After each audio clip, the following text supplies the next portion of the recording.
বন্ধুরা, আজকের পর্বে দেখা যাবে আঁখি যখন ঘুম থেকে ওঠে তখন দেখে দেবাও মেঝেয় শুয়ে আছে।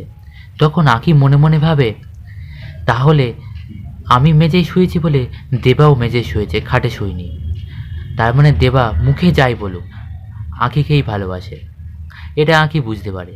এরপরে দেখে দেবার চোখে রোদ লাগছে বলে বারবার হাত নাড়াচ্ছে এবং উসকুস করছে, যেটা দেখে আঁখি উঠে পড়ে এবং আস্তে আস্তে দেবার পাশে যায়। এবার কিভাবে জানলার কাজটা আড়াল করা যায় সেটা ভাবতে থাকে।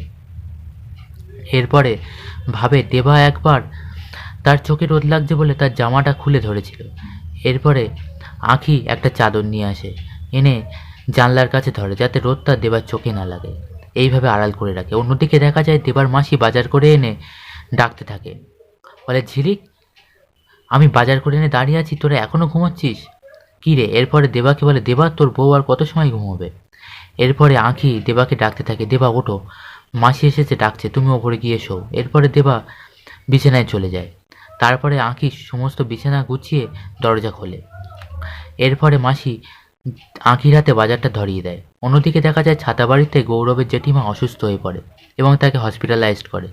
ডাক্তার বলে একটা সার্জারির জন্য অনেক টাকার দরকার।